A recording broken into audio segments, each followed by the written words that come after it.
Hey guys, welcome back to more Reddit stories about entitled people, crazy people, and everything in between. Hope you're all doing wonderful today. Don't forget to subscribe and let's get right into today's Reddit posts.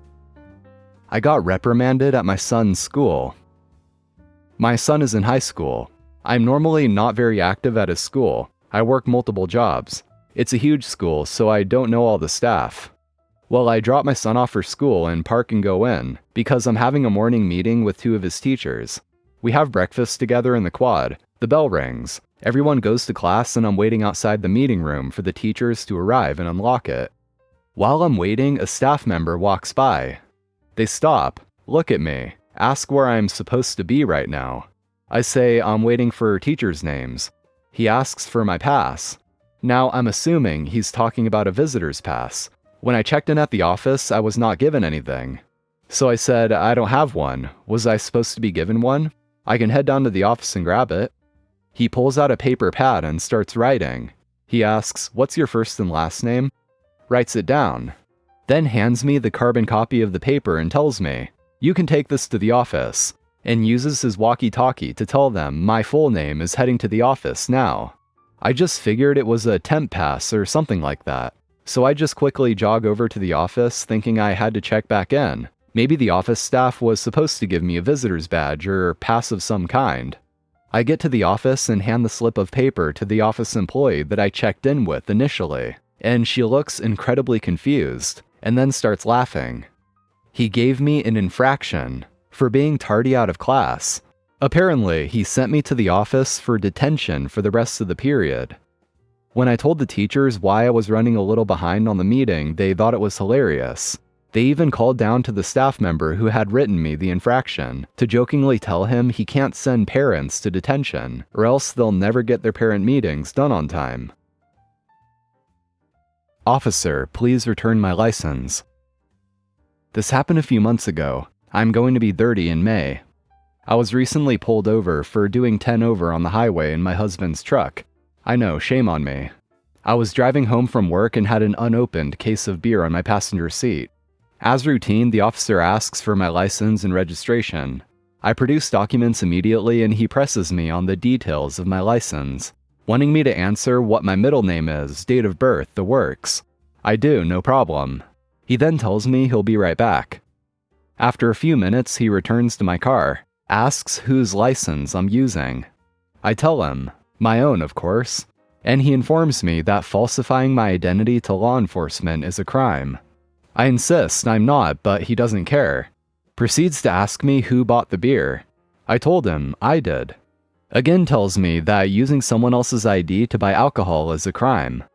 Ignoring everything I've said, he writes me a ticket for minor in possession and using a fake ID. Informs me to call my parents to come pick me up. Confiscates my license and the beer. Doesn't even bother with the speeding ticket. So instead, I call my older sister and she agreed to come get me. A few court dates later and I have all my tickets dropped. Judge said I could retrieve my license from police evidence, but when I tried to, I was informed it was destroyed and was given a plastic bag with it cut to pieces, along with a photocopy of my license. Did the PD pay for the replacement? Absolutely not. But yesterday, my replacement license came in the mail and I was frustrated all over again. Frustrated but grateful it's all over. Funniest thing I've seen going through TSA.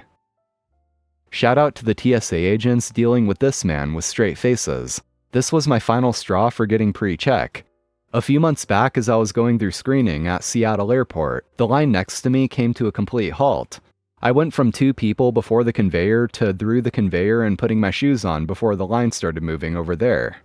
As I'm putting on my shoes, I notice a passenger at the end of the line who has a briefcase open and is red in the face. He has several cylindrical paper containers open, and the area smells like chili. He attempted to pass through TSA with at least a gallon of Wendy's chili. He claimed he was going to eat all of it on his flight. He was appalled that he could not bring a gallon of Wendy's chili through the security checkpoint. There were at least 3 TSA agents dealing with him. At that point, a TSA agent asked me and the other gawkers to move along, so I did. The last thing I heard was the man asking if they wanted him to eat it to prove that it was real. I often wonder what happened to that man and his chili. TSA agents aren't paid enough. Entitled mother yells at me for loud music, then tries to break into my apartment. I live in this one-bedroom apartment with my boyfriend on the first floor, and while the parking is absolutely horrid and the landlord takes eons to respond to anything except money issues, it's not a bad place. All my neighbors are friendly and we rarely have noise complaints. Until entitled mother moved in a month ago and things changed. This lady has 2 kids below 10, I believe, who aren't in school yet, so I hear everything. These walls aren't thick and she lives above us. They blast music 24/7 with children noises mixed in. That's only on weekends though. Weekdays, entitled mother blasts Teletubbies all day, and it's the same 2 episodes because she's played it so much and so loud that I practically memorized it. It's torture. People have complained, but the landlord doesn't respond ever, unless it involves money, so we've had no help there. She also lets her kids run into people's front porches and do whatever. Everyone has a tiny gated front porch, and it's an unspoken rule not to go in the porch unless you want to talk to the person in the apartment. Entitled mother doesn't care. She lets her goblins run everywhere, in the street, up and down the stairs, and into people's porches, breaking stuff.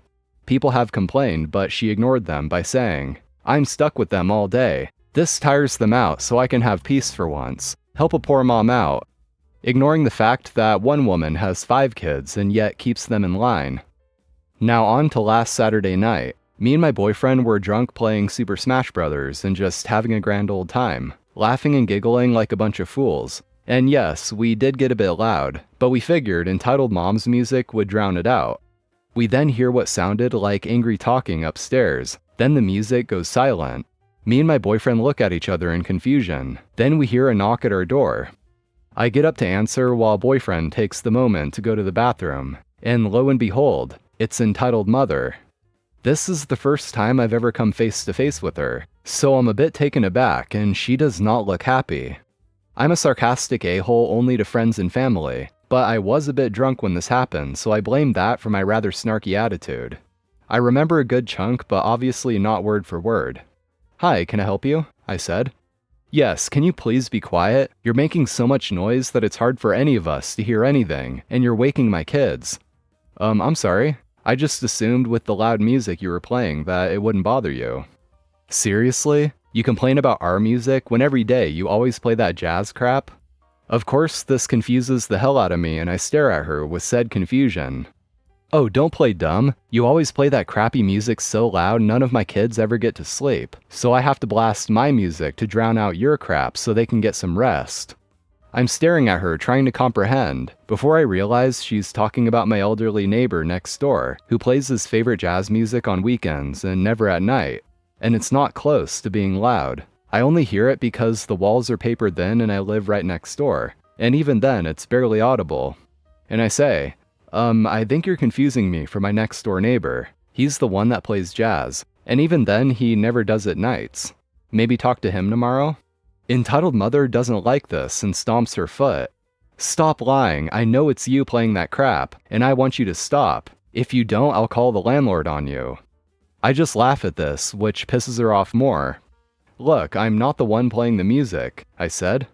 I try to close the door, but she puts her hand and foot down so I can't close it, and she goes off about how dare I do this to a mother, yada yada. She then proceeds to try to force herself in, and I quickly try to push her back. "What the f*** do you think you're doing?" I said. Finally, my boyfriend gets out of the bathroom, sees me fighting entitled mother to close the door. He heard everything but couldn't leave the toilet, runs over, screams at her to get the F out or he'll call the cops, and pushes her back to where he can close and lock the door. She spends the next 10 minutes screaming and banging on our door, before finally giving up and leaving, after my jazzy neighbor comes out and yells at her to leave, to which she finally does. Me and my boyfriend stay by the door for a good 20 minutes before we decide enough for tonight and sleep. I believe entitled mom turned her music up louder. Next morning we emailed the landlord and are hoping for the best. She's been giving me death stares since, but I rarely go outside anymore, so it's very rare. Sold our house. New owners angry, items are missing. We sold our house in early December 2023. The house has an in-ground pool and it was closed for the winter months prior to the sale. To hold all the pool equipment, we had 2 large deck boxes near the pool. These held things that most every pool owner needs: a vacuum hose/head, skimmer basket/jets, chlorine containers, a submersible pump for the winter cover, a summer solar cover, and most importantly, the filter unit. Everything was very neatly organized/stored for winter. Closing day comes and the buyers do their walkthrough. We get a call from our realtor that there are still items left outside by the pool that need to be removed. We asked what items and they said the deck boxes. We said that the boxes contain the pool equipment, which is why we left them behind. Well, the new owners wanted them removed. We asked if they just wanted the physical boxes removed and to instead leave the equipment in the garage, but they said they wanted it all gone. We had them send a request in writing, through email to both realtors, our lawyer, and to us, specifically and clearly stating what they wanted removed from the property. We replied that what they wanted removed was the pool equipment, and they replied stating it had to be removed or no sale. So we agreed and removed it. Our new house doesn't have a pool, so I either sold or gave away most of it, including the filter. Last week, we got an email from the new owners/their realtor, asking where the pool equipment was. We were super confused and forwarded them the email chain where they told us to get rid of it. They apparently didn't realize the boxes contained the pool equipment and thought we were leaving behind things like floats/toys. We replied that we had stated multiple times that the boxes contained, quote, the pool equipment, but they still wanted it removed. They asked for reimbursement because now they have to buy equipment, and we said no. We did exactly what they wanted and that this is no longer our concern. Our lawyer says we are in the clear. Anyway guys, that's all for today. Thank you for watching, I appreciate it. If you enjoyed, be sure to drop a like and also subscribe to the channel if you haven't already. So have an awesome day, take care, and I'll see you next time.